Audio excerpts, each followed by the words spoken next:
আসসালামু আলাইকুম। আশা করি সকলেই ভালো আছেন। আজকে আমরা দেখব যে অনেক সময় চার্জ অনেক বেশি ফুরায় ফোনের। সেই জন্য আমরা এই নর্মাল স্ক্রিনটাকে আমরা যদি কালো করে দিই তাহলে চার্জটা একটু কম ফুরাবে।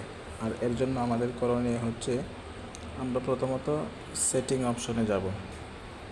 সেটিং অপশনে গিয়ে আমরা যাব ডিসপ্লেতে। এই যে এখানে ডিসপ্লে আছে, এই ডিসপ্লে অপশনে যাব। তারপর এই যে দেখেন ডিসপ্লে অপশনে যাওয়ার পর দুইটা অপশন আছে, একটা কালো আর একটা হচ্ছে লাইট মোড আর একটা হচ্ছে ডার্ক মোড। আমি যদি ডার্ক মোড করে দিই, এখন আমারটা লাইট মোডে আছে। যদি লাইট মোড থেকে আমরা ডার্ক মোডে করে দিই তাহলে আমাদের স্ক্রিনটা কালো হয়ে যাবে, তখন চার্জ কম ফুরাবে। এই যে লাইট মোডে করে দিলাম, এখন আমরা অপশনগুলো এরকম কালো কালো দেখতে পারবো। আবার যখন প্রয়োজন পড়বে এরকম ডিসপ্লেতে এসে আমরা লাইট মোডটা করে দেব, তখন এটা লাইট মোডে হয়ে যাবে, তখন চার্জটা স্ক্রিনে একটু বেশিই ফুরায়। তো এটাই ছিল আজকের ভিডিও।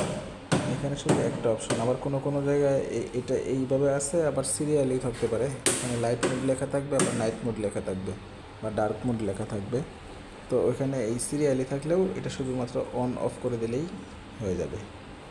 আমরা লাইট মোড, ডার্ক মোড, আবার লাইট মোড। আমি লাইট মোডে রাখতেছি। তো আশা করি আপনারা বুঝতে পেরেছেন। ধন্যবাদ সবাইকে আমাদের সাথে থাকার জন্য। আসসালামু আলাইকুম ওয়া রাহমাতুল্লাহি ওয়া বারাকাতুহু।